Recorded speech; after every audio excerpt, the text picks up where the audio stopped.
बहुत समय पहले की बात है। पृथ्वी से बहुत दूर परीलोक में सभी परियां हंसी खुशी से रह रही थी। उसी परीलोक में एक सिंड्रेला नाम की परी अपनी माँ कोमल परी के साथ रहती थी। परीलोक की रानी सभी परियों को अच्छे से ध्यान रखती थी। आज परीलोक ने सभी परियों को राजमहल में बुलाया था और सभी परियों की मीटिंग होने वाली थी।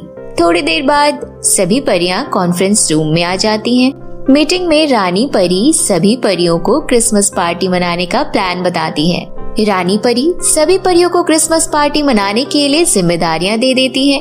सभी अपनी अपनी जिम्मेदारियां निभाने के लिए तैयार हो जाती हैं और अपनी अपनी तैयारी करने लगती हैं। इसी तरह रानी परी सिंड्रेला परी को भी सभी परियों के खाने की जिम्मेदारी देती है। सिंड्रेला परी जब परीलोक के बाजार में जाती है तो उसे वहाँ सब्जियां नहीं दिखाई देती। यह बात बताने के लिए सिंड्रेला परी राजमहल वापस जाती है। सुनिए रानी परी, परीलोक के खेतों में परियों के खाने के लिए सब्जियां खत्म हो गई हैं, इसलिए मुझे सब्जियां लाने दूर पृथ्वीलोक जाना पड़ेगा। मेरे पास ज्यादा पैसे नहीं है, इसलिए कृपया आप मुझे अपनी जादुई छड़ी से कुछ रुपए दे दीजिए, जिससे मैं पृथ्वीलोक से सब्जियां जरूरत का सामान ला सकूं। हाँ सिंड्रेला परी, तुम सही कह रही हो। हमारे राज्य में अब सब्जियों की कमी होने लगी है, परंतु कोई बात नहीं, यह लो रुपए और जल्दी से पृथ्वीलोक से सब्जियां ले आओ। परंतु एक बात का ध्यान रखना, सब्जियां लेकर जल्दी वापस परीलोक पर आ जाना, कहीं इधर उधर घूमने मत लग जाना। आप बेफिक्र रहिए रानी परी, मैं अपनी ड्यूटी बखूबी निभाऊंगी। इतना कहकर सिंड्रेला परी पैसे लेकर पृथ्वीलोक के लिए निकल जाती है। सिंड्रेला परी उड़ते हुए पृथ्वीलोक पहुंच जाती है।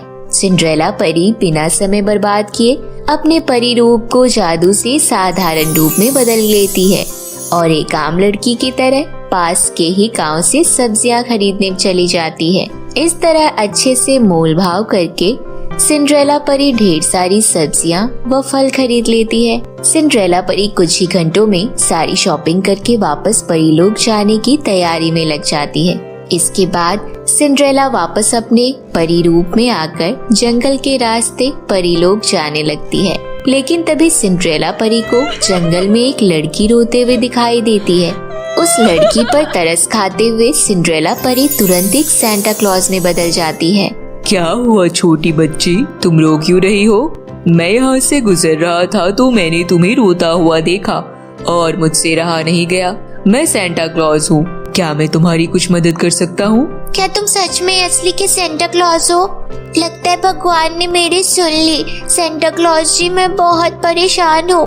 मेरे कपड़े देखो कितने फटे और पुराने हैं। आज मेरे स्कूल में सभी बच्चे क्रिसमस पार्टी मना रहे हैं और उन्होंने कहा है कि क्लास में सभी को सुंदर लहंगा पहन कर आना है, परंतु मेरे पास तो अच्छे कपड़े भी नहीं है। इसलिए मैंने सोचा कि मैं जंगल में छुप कर रहूं ताकि कोई भी बच्चा आज के दिन मेरा मजाक नहीं उड़ा सके। बस इतनी सी बात। पूजा बेटी, इस तरह रोते नहीं हैं। मैं हूँ ना तुम्हारी मदद करने के लिए। अभी मैं तुम्हारे लिए एक नया लहंगा तैयार कर देता हूँ। इतना कहकर सेंटा क्लॉज अपनी जादुई छड़ी से वहाँ एक सुंदर लहंगा प्रकट कर देता है। यह लो बेटा, मैंने तुम्हारे लिए यह जादुई लहंगा प्रकट किया है। यह लहंगा तुम्हें बहुत ही सुंदर बना देगा। साथ ही इस लहंगे से तुम जो भी मांगोगी तुम्हें मिल जाया करेगा। अच्छा, तो अब मैं चलता हूँ, मुझे और भी जगह जाना है। सेंटा क्लॉज जी, आपका बहुत बहुत धन्यवाद, परंतु मैं आपसे एक विश और मांगना चाहती हूँ। मैंने अपने सभी दोस्तों से यह प्रॉमिस किया था कि मैं पार्टी में सेंटा क्लॉज को भी लाऊंगी, इसलिए क्या तुम मेरे साथ पार्टी में चल सकते हो? परी पूजा की यह बात सुनकर सोच में पड़ जाती है, क्योंकि उसे परीलोक वापस जाना था, परंतु क्योंकि परी सेंटा क्लॉज बनकर उसके सामने आई थी, इसलिए वह पूजा को मना नहीं कर पाती। ठीक है मेरी प्यारी बेटी, मैं तुम्हारे साथ चलता हूँ। इसके बाद पूजा जल्दी से सेंटा क्लॉज का वह लहंगा पहन लेती है। पूजा के लहंगा पहनते ही वह बहुत खूबसूरत राजकुमारी की तरह दिखने लगती है। इसके बाद पूजा परी के साथ क्रिसमस पार्टी में जाने लगती है। पार्टी में सभी बच्चे नए नए कपड़े पहनकर आए हुए थे, परंतु जब वह पूजा को देखते हैं तो वह हैरान रह जाते हैं। पूजा एक सुंदर राजकुमारी की तरह नजर आ रही थी और उसके साथ सेंटा क्लॉज भी आया हुआ था। यह देखकर सभी बच्चे खुश हो जाते हैं। इसके बाद पूजा और सेंटा क्लॉज सभी के साथ मिलकर क्रिसमस की पार्टी एंजॉय करते हैं। सेंटा क्लॉज को वह क्रिसमस पार्टी बहुत अच्छी लगती है। पार्टी में सभी लोग डांस करते हैं और एक साथ गेम्स भी खेलते हैं। इसी तरह कुछ घंटों बाद क्रिसमस की पार्टी खत्म हो जाती है, परंतु कोई भी सेंटा क्लॉज को छोड़कर जाने वाला नहीं था। सभी बच्चे एक साथ सेंटा क्लॉज को अपने साथ अपने घर बुलाते हैं। अंत में वह परी उनके साथ जाने के लिए तैयार हो जाती है। इसके बाद सेंटा क्लॉज और सभी बच्चे डॉली के घर जाने का फैसला करते हैं। डॉली सेठ की लड़की थी, इसलिए उसका घर बहुत बड़ा था। सभी लोग उसके घर को अच्छे से सजाते हैं और बहुत एंजॉय करते हैं। सभी बच्चों के साथ परी इस तरह घुल मिल जाती है कि उसे परी लोग की याद ही नहीं आती। तभी परी दूसरे कमरे में जाकर देखती है कि वहाँ तो काफी सारे लोग एक साथ बैठकर ताश खेल रहे हैं और अपनी कीमती चीजें दांव पर लगा रहे हैं। यह गेम देखकर परी को बहुत अजीब लगता है और वह भी इस गेम को खेलने की जिद करने लगती है। इसके बाद परी बाथरूम में जाकर अपना रूप बदल लेती है और एक आम लड़की की तरह आकर सभी लोगों के साथ बैठ जाती है। अरे वाह, आप सभी लोगों की यह गेम तो बड़ी मजेदार लग रही है। क्या मैं भी आप लोगों के साथ यह गेम खेल सकती हूँ? इसके बाद सिंड्रेला परी भी बाकी लड़कियों के साथ मिलकर ताश खेलते हुए एंजॉय करती है। इसी तरह ताश खेलते खेलते रात हो जाती है और परी को जब इस बात का एहसास होता है तो वहाँ से जाने लगती है। देखो फ्रेंड्स, हमें खेलते खेलते रात हो गई है, इसलिए मुझे घर जाना होगा। मुझे तुम लोगों के साथ क्रिसमस पार्टी करते हुए समय का पता ही नहीं चला, परंतु अब मुझे घर जाना होगा। लेकिन मैं कल फिर दोबारा आऊंगी और दोबारा से हम यह गेम खेलेंगे, ठीक है? और आप लोगों की तरह गेम में पैसे मैं भी लगाऊंगी। इतना कहकर परी वहाँ से चलने लगती है। परी वापस जंगल में जाकर अपना रूप बदल लेती है और उड़ते हुए परी लोग पहुँच जाती है। परी लोक में सभी परियां सिंड्रेला परी से नाराज हैं, क्योंकि उसने खाना बनाने में इतनी देरी जो कर दी थी। परी लोक पहुंचकर सिंड्रेला परी सभी परियों से माफी मांगती है और खाना बनाने के लिए किचन में चली जाती है। इस तरह थोड़ी देर बाद सिंड्रेला सभी के लिए खाना तैयार कर देती है और वहाँ परी लोक में सभी लोग क्रिसमस की पार्टी एंजॉय करते हैं। परंतु अगली सुबह ही सिंड्रेला परी किसी न किसी बहाने से हिरानी परी को मनाकर पृथ्वी लोक जाने के लिए तैयार कर लेती है। इस तरह अब रोजाना सिंड्रेला परी पृथ्वी लोक जाने लगती है। सिंड्रेला परी उन सभी लड़कियों के साथ ताश खेलती। इस तरह देखते ही देखते सिंड्रेला परी को ताश खेलने की गलत लत लग जाती है।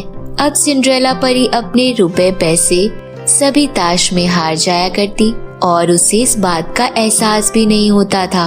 लेकिन पृथ्वी लोक की सभी लड़कियां एक साथ मिलकर सिंड्रेला परी को हरा देते थे और उसके सभी जेवर और गहने जीत लिया करते थे। इस तरह कुछ दिन सिंड्रेला परी रोजाना पृथ्वी लोक आया जाया करती थी। यह सब देखकर रानी परी को सिंड्रेला परी पर शक होने लगता है, परंतु वह सिंड्रेला परी को कुछ नहीं कहती और चुपचाप अपने कक्ष में सोने चली जाती है। सिंड्रेला परी रानी परी से कुछ रुपए लेकर वापस पृथ्वी लोक चली जाती है। आज भी सभी लड़कियां मिलकर सिंड्रेला परी को हरा देती है और देखते ही देखते सिंड्रेला परी अपने सभी गहने और रुपए हार जाती है। तभी खेलते खेलते सिंड्रेला परी एक बार दोबारा हार जाती है और जब सिंड्रेला परी हारे हुए रुपए लड़कियों को नहीं देती तो वे लड़कियां उससे गुस्सा होने लगती है। सुनो सिंड्रेला, हमें पता है कि तुम एक परी हो, परंतु हम में से किसी ने यह बात तुम्हें नहीं बताई ताकि तुम पृथ्वी लोक पर आना बंद ना करो। अभी तुम अपने सभी रुपए और गहने हार चुकी हो और तब भी तुमने गेम खेलना बंद नहीं किया, इसलिए शर्त के मुताबिक अब तुम्हें अपनी जादुई छड़ी हमें देनी होगी, नहीं तो हम तुम्हें यहाँ से वापस परी लोक नहीं जाने देंगी। नहीं नहीं, ऐसा मत करो। अगर तुम मेरी जादुई छड़ी ले लोगी तो मैं परी लोक वापस कैसे जाऊंगी? सभी परियों को मेरी चिंता होगी। मैं तो कल आकर सभी रुपए और पैसे दे दूंगी, परंतु कृपया मुझे आज घर जाने दो। वह लड़कियां परी की एक भी नहीं सुनती और परी से जबरदस्ती छड़ी छीनने लगती है। तभी अचानक से वहाँ पूजा आ जाती है और अपने जादुई लहंगे से कहकर सभी लड़कियों को बिजली के झटके देती है। इसके बाद पूजा जादुई लहंगे से कहकर सभी लड़कियों को बांध लेती है। पूजा जादुई लहंगे के जादू से परी और अपने आप को वहाँ से गायब कर देती है। मुझे पता है आप सेंटा क्लॉज परी हैं। आपने उस दिन मेरी मदद की और अचानक से आप गायब हो गए, परंतु आज जैसे ही मुझे पता चला कि आप ही वह परी हैं जिसने मेरी मदद की थी, मैं आपका धन्यवाद करने आपके पास आ ही रही थी कि मैंने वहाँ देखा कि वे लोग आपको परेशान कर रहे हैं। अब आपको चिंता करने की कोई जरूरत नहीं है। आप अपनी जादुई छुरी की मदद से वापस परी लोग जा सकते हैं। परी अपने आप को सुरक्षित देखकर खुश होती है और वह भी पूजा का धन्यवाद देती है। इस तरह उस दिन के बाद परी कभी वापस पृथ्वी लोक नहीं आती और वह अपना जीवन हंसी खुशी से बिताने लगती है। तो मेरे प्यारे दोस्तों, इस कहानी से हमें क्या शिक्षा मिलती है कि हमें कभी भी गलत संगति में नहीं रहना चाहिए। गलत लोगों के साथ रहने और गलत आदतें अपनाने से हमारा ही नुकसान होता है। तो मेरे प्यारे दोस्तों, कैसी लगी आपको मेरी कहानी, हमें कमेंट करके जरूर बताइएगा। और यह कहानी अच्छी लगी हो तो इसे अपने दोस्तों के साथ शेयर करना ना भूलें। तो फिर मिलते हैं आपसे ऐसे ही किसी इंटरेस्टिंग हिंदी कहानी के साथ। तब तक के लिए बाय बाय दोस्तों। बहुत समय पहले की बात है। किसी गांव में एक प्रिया नाम की लड़की अपनी माँ विमला के साथ रहती थी। प्रिया के पिताजी की मृत्यु एक अनजान बीमारी के कारण हो गई थी और उस दिन के बाद विमला ने अपनी बेटी का पेट पालना शुरू किया, जिसके लिए वह फल और सब्जियां बेचने लगी। इसी तरह दिन बीत रहे थे और धीरे धीरे करके विमला की सब्जी की रेहड़ी पर ग्राहक आने लगे थे। क्योंकि विमला दूसरों के मुकाबले ताजी सब्जी बेचती थी, इसलिए विमला की अच्छी खासी कमाई हो जाती थी। वहीं विमला की रेहड़ी से थोड़ी दूर एक विनोद नाम का सब्जी वाला रेहड़ी लगाया करता था। जिस दिन से विमला ने उसके बगल में रेहड़ी लगाना शुरू किया, मानो उसी दिन से उसकी सब्जियां बिकना कम हो गई थी और जो कोई भी एक दो सब्जियां लेने आते तो विनोद गुस्से में उसे भगा दिया करता था। इसी तरह हंसी खुशी से दिन बीत रहे थे और एक दिन विमला की इकलौती बेटी प्रिया की तबीयत अचानक खराब हो जाती है। विमला अपनी बेटी प्रिया को बीमार देखकर बहुत परेशान हो जाती है। प्रिया बेटी, तुम बिल्कुल भी चिंता मत करो, मैं तुम्हारे कारण ही तो इस दुनिया में जिंदा हूँ, वरना तुम्हारे पिताजी तो मुझे कुछ समय पहले ही छोड़कर चले गए और अब मैं तुम्हें कुछ नहीं होने दूंगी। तुम बिल्कुल भी चिंता मत करो, मैं तुम्हें गाँव के अच्छे से अच्छे डॉक्टर के पास ले जाकर इलाज करवाऊंगी। माँ, मेरे सर में बहुत तेज दर्द हो रहा है, कृपया मुझे जल्दी से डॉक्टर के पास ले चलिए। इसके बाद विमला प्रिया को लेडीज डॉक्टर के पास ले जाती है। डॉक्टर प्रिया का चेकअप करती है और थोड़ी देर बाद विमला से कहती है, सुनो विमला, तुम्हारी बेटी को ब्रेन ट्यूमर है। अगर तुमने इसका इलाज जल्दी से नहीं करवाया तो तुम्हारी बेटी तुम्हें छोड़कर हमेशा के लिए स्वर्ग चली जाएगी। तो डॉक्टर जी, इसमें इतनी देरी करने की क्या बात है, आप आज से ही मेरी बेटी का इलाज शुरू कर दीजिए। विमला, हर अस्पताल के कुछ असूल होते हैं और हमारे असूल के हिसाब से तुम्हें ऑपरेशन शुरू होने से पहले आधी फीस भरनी होगी, जो होती है पूरे 2 लाख। तुम काउंटर पर 2 लाख जमा करवा दो, मैं तुम्हारी बेटी का ऑपरेशन शुरू कर दूंगी। विमला 2 लाख सुनकर हैरान रह जाती है। इसके बाद विमला अपनी बेटी को लेकर चुपचाप घर आने लगती है। विमला बहुत उदास थी क्योंकि वह अपनी बेटी का इलाज नहीं करवा सकती थी। इसके बाद वो जल्दी जल्दी अपनी बेटी का इलाज करवाने के लिए बहुत सारे पैसे कमाने की सोचती है। थोड़ी देर बाद विमला अपनी बेटी के साथ अपने घर पहुंच जाती है। विमला अपनी बेटी को बेड पर लिटा देती है और उसके बाद सब्जी बेचने के लिए निकल जाती है। थोड़ी देर बाद विमला एक जगह खड़ी हो जाती है। उसकी हरी ताजी सब्जी देखकर गांव वाले बहुत सारे लोग उसकी रेहड़ी पर खरीदने आते हैं सब्जी। विमला अपने ग्राहकों के साथ बहुत ही प्रेम से बात करती है। वहीं उसकी रेहड़ी के बगल में विनोद यह सब देखकर बहुत जल रहा था और तभी वह विमला की दुकान पर आता है और कहता है, अरे विमला बहन, क्या तुम फालतू में अपनी इतनी ताजी सब्जियां और इतनी कम कीमत पर बेचती हो? थोड़ी बहुत महंगी करके भी तो बेच दिया करो, जिसके कारण मेरी भी थोड़ी बहुत कमाई हो जाए और तुम्हारा भी मुनाफा बढ़ जाए। परंतु विनोद जी, मेरे घर में तो मेरी बेटी और मैं ही है, इसलिए मैं सस्ते में सब्जियां बेचकर कभी कभी लोगों का भला कर देती हूँ। मुझे तो केवल पेट भरने के लिए 2 समय की रोटी चाहिए। अरे विमला बहन, मैं तो ये कह रहा था कि तुम्हारे तो रोजाना के रेगुलर ग्राहक हैं, इसलिए तुम लोगों को ताजी सब्जियों की बजाय 1-2 दिन पुरानी सब्जियां भी बेच सकती हो, जिससे तुम्हारी अच्छी खासी कमाई हो जाएगी। देखो विनोद भाई, तुम्हारा बहुत बहुत धन्यवाद, परंतु अगली बार से ऐसा ज्ञान मुझे मत देना। मुझे पता है कि मुझे अपना बिजनेस आगे कैसे बढ़ाना है और उसके लिए क्या करना है, इसीलिए आप मुझे मत समझाइए। इससे अच्छा तो आप अपनी दुकान पर ध्यान दीजिए ताकि आपकी दुकान पर कोई ग्राहक आ जाए और आप मुझे अपनी रेहड़ी पर ध्यान देने दीजिए। अच्छा, तो अब तुम्हें अपनी सब्जी की रेहड़ी पर और अपने ग्राहक पर घमंड हो गया है, परंतु यह घमंड ज्यादा दिन तक नहीं चलेगा। इतना कहकर विनोद वहाँ से अपनी रेहड़ी की तरफ जाने लगता है। इसी तरह दिन बीत रहे थे। एक दिन एक बूढ़ा आदमी विनोद की रेहड़ी पर आता है। वह बूढ़ा आदमी बहुत भूखा था, इसलिए वह विनोद से खाने के लिए कुछ फल मांगता है, परंतु विनोद उसे गुस्से से वहाँ से भगा देता है। इसके बाद वह बूढ़ा आदमी विमला की दुकान की ओर आने लगता है और वह विमला से खाने के लिए कुछ फल मांगता है। विमला उस बूढ़े आदमी को भरपेट फल खाने के लिए देती है। इसके बाद वह बूढ़ा आदमी बहुत भूखा था, इसलिए फल खाने लगता है। थोड़ी देर बाद उस बूढ़े आदमी का पेट भर जाता है और वह विमला को धन्यवाद बोलता है। विमला धन्यवाद सुनकर खुश हो जाती है। तभी वह बूढ़ा आदमी एक परी में बदल जाता है। यह देखकर विमला बहुत हैरान हो जाती है और कहती है, अरे भगवान, ये मैंने क्या कोई सपना तो नहीं देखा? नहीं विमला, तुम कोई सपना नहीं देख रही हो, बल्कि मैं सच में एक परी हूँ। मैं कई दिनों से तुम्हें परीलोक से देख रही थी और मुझे तुम्हारे बारे में यह भी पता है कि तुम्हारी बेटी बहुत दिनों से बीमार है, इसलिए मैं तुम्हारी परीक्षा ले रही थी और तुम उसमें सफल हुई। वैसे तो मुझे हर दिन ग्राहकों के रूप में भगवान दिखते थे, परंतु आज तो मुझे परी के रूप में भगवान दिख रहे हैं। विमला, मैं तुम्हारी इन्हीं बातों से बहुत प्रसन्न हुई हूँ, इसलिए मैं तुम्हारी सहायता करना चाहती हूँ। मैं तुम्हें यह जादुई लिपस्टिक देना चाहती हूँ। तुम जैसे इस लिपस्टिक को लगाओगी, उसके बाद तुम जो भी बोलोगी वो तुम्हारे सामने प्रकट हो जाएगा। उसके बाद तुम उस लिपस्टिक से सोने चांदी के बहुत सारे सिक्के मांग सकती हो और फिर उन सिक्कों को सुनार की दुकान पर बेचकर अपना बिजनेस बढ़ा सकती हो। उसके बाद तुम्हारी बेटी का इलाज भी आसानी से हो जाएगा। परी जी, आपका बहुत बहुत धन्यवाद जो आपने मेरी सहायता की। अब मैं अपनी बेटी का इलाज भी करा सकूंगी। इसके बाद वह परी वहाँ से गायब हो जाती है। विमला अपनी रेहड़ी लेकर अपने घर की ओर आने लगती है। थोड़ी देर बाद विमला अपने घर पहुँच जाती है। घर पहुंचकर सबसे पहले विमला यह लिपस्टिक लगा लेती है। लिपस्टिक लगाने के बाद वो कहती है, हे जादुई लिपस्टिक, कृपया करके मेरी सहायता करो। मुझे बहुत सारे सोने के सिक्के चाहिए जिससे मैं अपनी बेटी का इलाज करवा सकूं। विमला के इतना कहते ही उसके सामने बहुत सारे सोने के सिक्के आ जाते हैं। अपने सामने बहुत सारे सोने के सिक्के देखकर विमला बहुत खुश हो जाती है। उसके बाद विमला तुरंत वह सोने के सिक्के लेकर सुनार की दुकान पर पहुंच जाती है। विमला वह सोने के सिक्के अच्छे दाम पर बेच देती है। इसके बाद विमला उन पैसों से अपनी बेटी का इलाज करवाती है।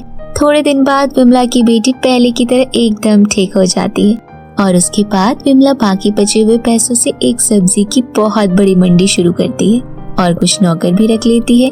उसके बाद विमला को कभी मेहनत करने की जरूरत नहीं होती। बहुत समय पहले की बात है। पृथ्वी से बहुत दूर परीलोक में सभी परियां हंसी खुशी से रह रही थी। उसी परीलोक में एक सिंड्रेला नाम की परी अपनी माँ कोमल परी के साथ रहती थी। परीलोक की रानी सभी परियों को अच्छे से ध्यान रखती थी। आज परीलोक ने सभी परियों को राजमहल में बुलाया था और सभी परियों की मीटिंग होने वाली थी। थोड़ी देर बाद सभी परियां कॉन्फ्रेंस रूम में आ जाती हैं। मीटिंग में रानी परी सभी परियों को क्रिसमस पार्टी मनाने का प्लान बताती है।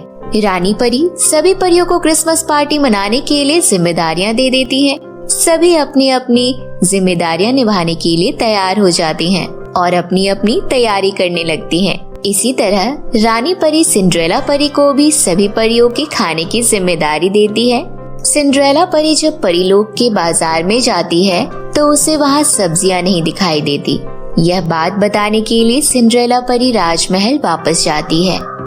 सुनिए रानी परी, परीलोक के खेतों में परियों के खाने के लिए सब्जियां खत्म हो गई हैं, इसलिए मुझे सब्जियां लाने दूर पृथ्वीलोक जाना पड़ेगा। मेरे पास ज्यादा पैसे नहीं है, इसलिए कृपया आप मुझे अपनी जादुई छड़ी से कुछ रुपए दे दीजिए जिससे मैं पृथ्वीलोक से सब्जियां जरूरत का सामान ला सकूं। हाँ सिंड्रेला परी, तुम सही कह रही हो। हमारे राज्य में अब सब्जियों की कमी होने लगी है, परंतु कोई बात नहीं, यह लो रुपए और जल्दी से पृथ्वीलोक से सब्जियां ले आओ। परंतु एक बात का ध्यान रखना, सब्जियां लेकर जल्दी वापस परीलोक पर आ जाना, कहीं इधर उधर घूमने मत लग जाना। आप बेफिक्र रहिए रानी परी, मैं अपनी ड्यूटी बखूबी निभाऊंगी। इतना कहकर सिंड्रेला परी पैसे लेकर पृथ्वीलोक के लिए निकल जाती है। सिंड्रेला परी उड़ते हुए पृथ्वीलोक पहुंच जाती है। सिंड्रेला परी बिना समय बर्बाद किए अपने परी रूप को जादू से साधारण रूप में बदल लेती है और एक आम लड़की की तरह पास के ही गांव से सब्जियां खरीदने चली जाती है। इस तरह अच्छे से मोल भाव करके सिंड्रेला परी ढेर सारी सब्जियां व फल खरीद लेती है। सिंड्रेला परी कुछ ही घंटों में सारी शॉपिंग करके वापस परी लोग जाने की तैयारी में लग जाती है। इसके बाद सिंड्रेला वापस अपने परी रूप में आकर जंगल के रास्ते परी लोग जाने लगती है। लेकिन तभी सिंड्रेला परी को जंगल में एक लड़की रोते हुए दिखाई देती है। उस लड़की पर तरस खाते हुए सिंड्रेला परी तुरंत एक सेंटा क्लॉज में बदल जाती है। क्या हुआ छोटी बच्ची, तुम रो क्यों रही हो? मैं यहाँ से गुजर रहा था तो मैंने तुम्हें रोता हुआ देखा और मुझसे रहा नहीं गया। मैं सेंटा क्लॉज हूँ, क्या मैं तुम्हारी कुछ मदद कर सकता हूँ? क्या तुम सच में असली के सेंटा क्लॉज हो? लगता है भगवान ने मेरी सुन ली। सेंटा क्लॉज जी, मैं बहुत परेशान हूँ। मेरे कपड़े देखो कितने फटे और पुराने हैं। आज मेरे स्कूल में सभी बच्चे क्रिसमस पार्टी मना रहे हैं और उन्होंने कहा है कि क्लास में सभी को सुंदर लहंगा पहन कर आना है, परंतु मेरे पास तो अच्छे कपड़े भी नहीं है। इसलिए मैंने सोचा कि मैं जंगल में छुप कर रहूं ताकि कोई भी बच्चा आज के दिन मेरा मजाक नहीं उड़ा सके। बस इतनी सी बात? पूजा बेटी, इस तरह रोते नहीं हैं। मैं हूँ ना तुम्हारी मदद करने के लिए। अभी मैं तुम्हारे लिए एक नया लहंगा तैयार कर देता हूँ। इतना कहकर सेंटा क्लॉज अपनी जादुई छड़ी से वहाँ एक सुंदर लहंगा प्रकट कर देता है। यह लो बेटा, मैंने तुम्हारे लिए यह जादुई लहंगा प्रकट किया है। यह लहंगा तुम्हें बहुत ही सुंदर बना देगा। साथ ही इस लहंगे से तुम जो भी मांगोगी तुम्हें मिल जाया करेगा। अच्छा, तो अब मैं चलता हूँ, मुझे और भी जगह जाना है।